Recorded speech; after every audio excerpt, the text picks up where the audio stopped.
All right, so we're looking at Batman v Superman, and we're going to have a discussion again. This will be our fifth discussion on the film, and this time it regards certain scenes in the film of Batman v Superman. First and foremost, if you haven't seen the movie, guess what? Go see the movie, okay? And then join in the discussion with us. Now, first and foremost, most people said that the dream sequences, the nightmare scene, followed by the scene where the Flash is seen, were not necessary to the development of the film, to which I personally disagree with that, and I will show you why I disagree. But of course, you can leave your comments in the comment section below, because we're going to discuss this film, right? Now, the fact that people talk about Batman using guns and killing people really comes from this nightmare scene. It's a scene where Bruce Wayne, he's trying to retrieve information and data from Lex Luthor, and at the present moment in time, the information is decrypting. And while it's decrypting, and he fell asleep, he was dreaming. And in the dream, he comes out from underground, and he's looking to find a particular truck, because there is in that truck being delivered to him kryptonite. And we later find out that that kryptonite is what he needs so he can kill Superman, because as we find out later on in the vision, Superman has gone rogue and is killing a lot of people, and he's also seemingly siding with some of Darkseid's minions known as parademons. Now, eventually Batman is captured, and then Superman kills him before Batman awakes from that dream into yet a second dream where the Flash speaks to him. The first time I saw this film, the sequence, I didn't know it was a dream, first of all, and the sequence where Superman killed Batman and he woke up from that into the second sequence, that's when I knew it was a dream. I couldn't understand what the Flash was saying, and I couldn't see he couldn't see him properly. So for all of that, it was kind of confusing to me, as would a lot of people in the audience, because it wasn't easy to hear what the Flash was saying. Now, because of that, a lot of people think that this was not necessary for the film, but we're going to analyze it in more detail right now. You're inside of Batman's mind. He's having a vision more than he's having a dream, but he is basically asleep, or he's in what we call stasis. And at that point in time, he's living this dream out. It seems to be something for the future. It's a possible future. Now, when I first saw it, I didn't quite understand what was going on, but then I had done a little bit of reading before I saw this movie. It was very, very interesting how it was shot and everything, and there's a lot of details in here. And there's a lady who Batman tried to save. I do believe that could be Barbara Gordon that we actually saw. There were a number of people who were with Batman trying to get him the kryptonite. But more interestingly enough was the fact that as Batman saw the loss again of people close to him, after he realized he was framed, he said no, and that's when he started to fight the soldiers who were Superman soldiers. They had an S on their guards. And yes, he did kill. He started shooting people. He had a gun. He shot people. He killed people in the process and tried to deliver some of his people, but those people were shot and killed, and eventually he was knocked out. Whoever remained of his people, they were strung up. Superman came down from heaven, came and burned the two people on either side of Batman. Notice it was three people. Then he confronted Batman and he said, "She was my world and you took her from me." And then he proceeded to dig into Batman's chest and pull out his heart. Now, why this is interesting is because it follows the theme of how Batman sees Superman. Batman sees Superman throughout this movie as someone who has taken people near and dear to him away from him when the Wayne Towers fell. And for that reason, Batman saw Superman as his enemy. You must understand, Batman has seen so many people near and dear to him be taken away. You saw him look at the Robin, for instance. At least the suit of Robin. And Robin's dead. Now, remember, he stood by and watched his mother and father get killed and taken away from him. And the whole reason he became Batman was so as for that not to happen to someone else. And in his nightmare, if you think about it, this is the very thing that he's afraid would happen. People close to him would be taken from him. The reason he said no was because these Superman henchmen were killing his colleagues. And that's the theme that runs through Batman's story. Loss. He's trying to prevent this from happening to other people. But it continues to happen to him anyway. And he's on the crusade, as we all know now, to get the kryptonite to kill Superman. He was on that crusade when he had this dream. This crusade he only revealed to Alfred after he had found out about the White Portuguese. He had been lying to Alfred all along. So, when this dream comes, it reflects on all the things that Batman is striving to do at the present point in time. And what's very interesting is, you get a glimpse also of Batman, his deepest fear about Superman is exposed when you see Superman come to him, pull off his disguise, so he's face to face with him. And then Superman says, "She was my world." And through his fears, he also gets to see an alternate future. Now, leave in the comment section below how you feel about how this particular scene plays into the movie. Now, there's much more to it. Of course, Batman, at the end of the movie, he reveals to Wonder Woman that they need to find the rest of the metahumans because he has a feeling that they will need to defend the Earth together.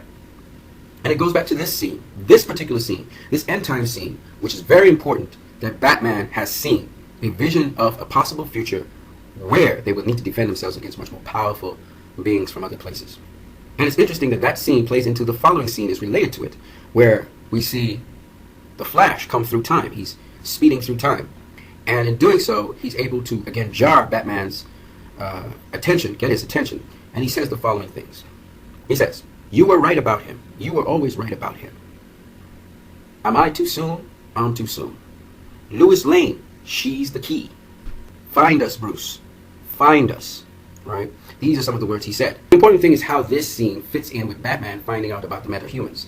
Subconsciously, once he saw metahuman in Lex Luthor's file, which is a couple scenes after, he goes straight to it, and that's where he finds them online. He finds out about Wonder Woman, he finds out about the Flash, he finds out about Aquaman. Of course, Aquaman's not called Aquaman, and he finds out about Cyborg.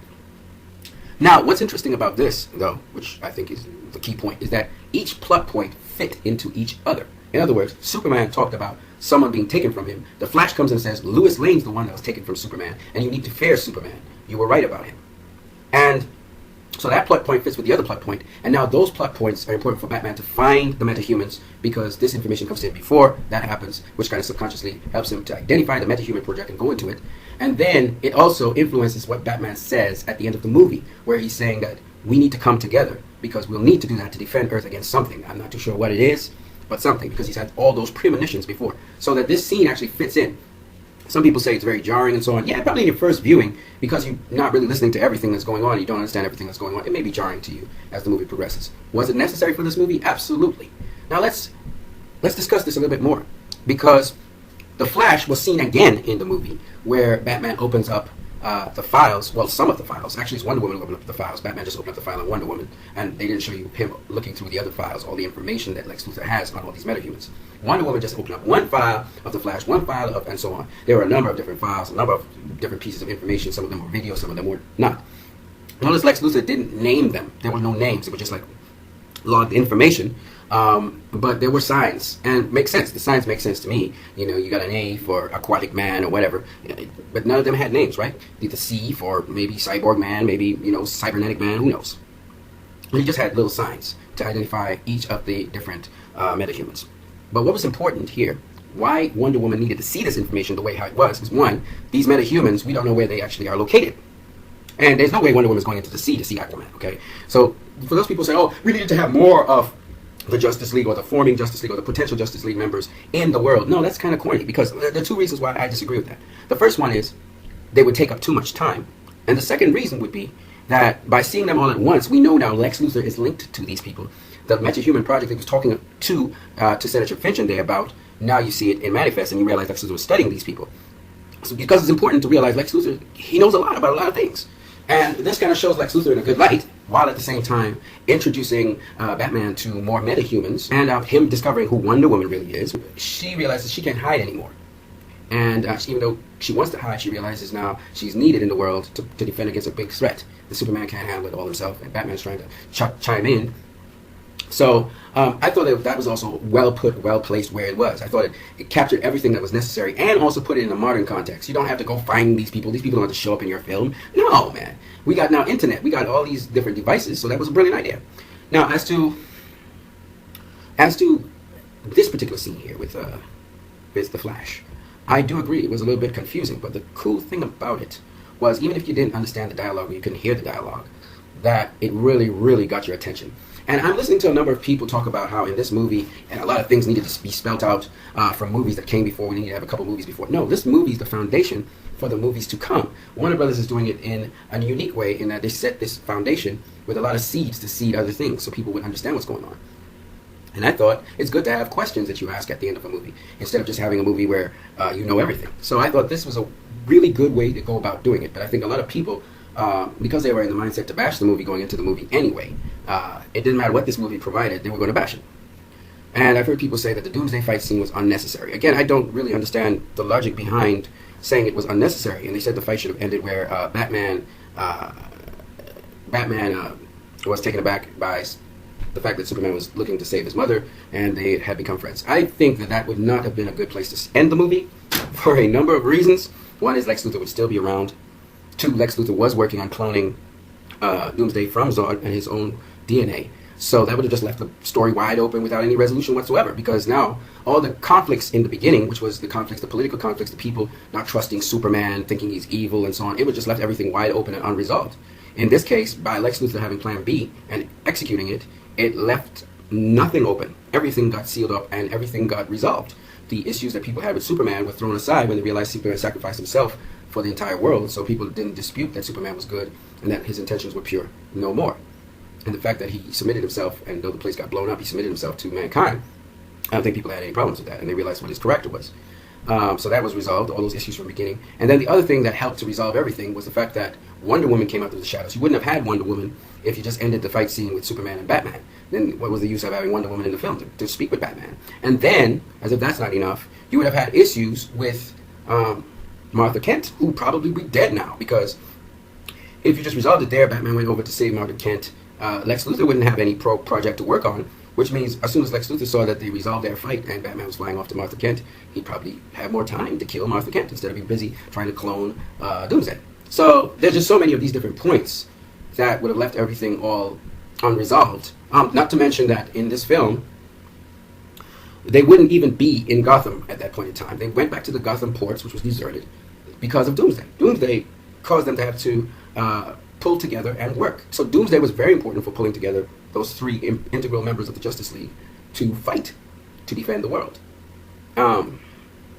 And Lois Lane had a role in that whole process as well, in allowing Superman to locate the kryptonite, because he couldn't locate the kryptonite. And Batman was just busy trying to get out of Doomsday's way. So at the end of the day, I think it worked out just fine. But, as I said before, discussion, we need to discuss deeper things. There are deeper things going on here. You know, some people didn't like Doomsday's animation. Truth be told, when Doomsday first came out, you know, I was looking at, like Incredible Hulk or something, how he was behaving. But as the movie progressed and he started to get more bone mass, he really did resemble more and more like Doomsday. By the time they were fighting him in Gotham, oh, that was Doomsday, all right. It would have been nice if he could have gotten some more bone structure on his head, but definitely he was almost fully Doomsday at the point in time when we really started seeing with all those horns. That's not the deeper issue, you see. The deeper issue is that we had those who bear hope facing against he who is the one that bears greetings of hopelessness. Doomsday is a force of destruction. All Doomsday does is he lives to destroy all life. And Lex Luthor birthed that. And Lex Luthor's philosophy is one of hopelessness, where he just believes evil should be the thing that has all power. So Doomsday was like one of his greatest works. And he knew Doomsday could kill Superman because from Kryptonian culture, he knew that Doomsday destroyed Kryptonians. Doomsday was the bearer of hopelessness. And it's very important to test hope with hopelessness. Superman had just gotten back hopeful. Batman was a hopeful Batman. Wonder Woman had just become hopeful and become herself again, come out in the open. So it was really hope versus hopelessness. And that was very important to summarize seeing this film as a Superman film. And it was therefore that closing fight scene was very important to the movie. Now the final misconception that I noticed people were talking about was that the fight between Batman and Superman was very short, but that's not true at all. The fight began from almost the point where Batman lost all his family and workers at Wayne Towers. From then on in, Batman had waged war against Superman. And so for those people who can't understand psychological warfare and mental warfare and ideological warfare, they would say that most of this movie didn't have a fight between Batman and Superman, but they were actually fighting and warring for the greater part of the movie, almost 2/3 of the movie, before they even actually fought physically.